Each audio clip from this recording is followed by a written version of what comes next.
Assalamualaikum warahmatullahi wabarakatuh. Perkenalkan, nama saya Almas Aisyah Syifa dengan NIM 2108036031 dari kelas Kimia 1B. Di sini saya akan membahas tentang akhlakul karimah. Nah, tahukah kalian apa sih akhlakul karimah itu? Sebagai seorang muslim dan muslimah, sepatutnya kita tahu bahwasanya akhlakul karimah adalah suatu sikap yang baik sesuai dengan ajaran agama Islam. Bagi seseorang yang mempunyai akhlakul karimah, maka ia akan senantiasa disenangi oleh sesama manusia.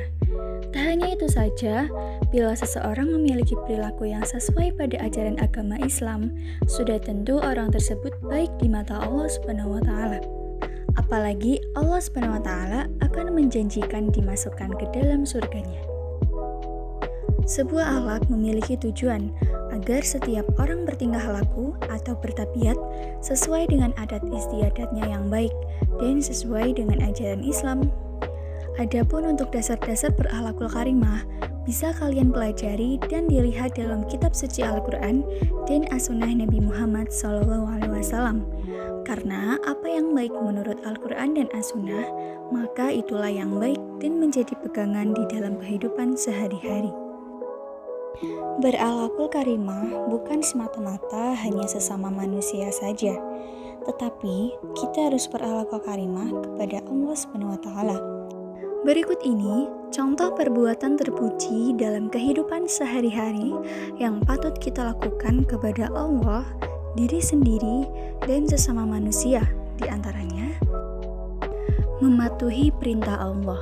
Sudah menjadi kewajiban bagi setiap umat muslim untuk senantiasa taat akan perintah Allah dan menjauhi segala larangannya. Karena setelah kematian tiba, segala perbuatan yang dilakukan di dunia akan dipertanggungjawabkan di akhirat kelak. Bersyukur kepada Allah. Dengan bersyukur, seseorang akan merasa cukup dan merasa rendah hati sehingga dijauhkan dari sifat sombong.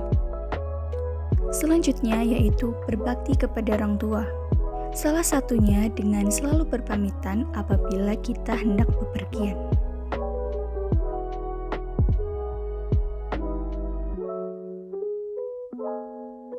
Hemat. Seseorang yang hemat maka menunjukkan bahwa ia tidak pelit dan tidak boros, sehingga perilaku hemat digolongkan dalam akhlak terpuji.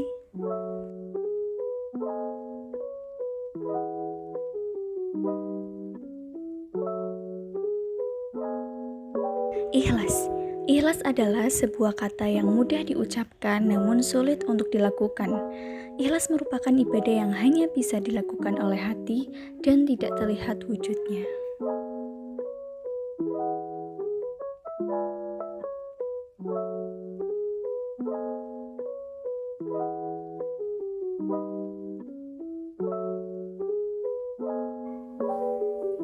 Tawakal. Seseorang yang bersikap tawakal akan selalu bersyukur kepada Allah jika mendapat keberhasilan atau kesuksesan atas usahanya. Hal ini karena dirinya menyadari bahwa kesuksesan tersebut merupakan atas izin Allah Subhanahu wa taala. Sebaliknya, jika ia mengalami kegagalan, orang yang tawakal akan merasa ridho dan ikhlas menerima keadaan tanpa merasa putus asa dan terlarut dalam kesedihan dikarenakan telah sadar bahwa semua keputusan Allah pasti yang terbaik. Sebagai seorang mahasiswa, kita bersikap tawakal yaitu dengan belajar. Selain itu, ketika sebelum dan setelah kita ujian, tak lupa diiringi dengan berdoa dan menyerahkan semuanya kepada Allah Subhanahu wa taala. Nah, masih banyak lagi contoh-contoh akhlak terpuji dalam kehidupan sehari-hari, seperti jujur, amanah, rendah hati, suka menolong, dan yang lainnya. Nah, akhlakul karimah yang diaktualisasikan dalam kehidupan sehari-hari akan dapat menjadikan musuh menjadi kawan, dan menjadikan kawan menjadi sahabat karib. Semua kita tentu bertanya, bagaimana sih tentang kondisi akhlakul karimah manusia di zaman canggih sekarang ini? Apakah masih sehat atau sedang sakit berat? Jadi, bagaimana pendapat kalian? Oke teman-teman, sekian dari video saya. Semoga dapat bermanfaat. Terima kasih. Wassalamualaikum warahmatullahi wabarakatuh.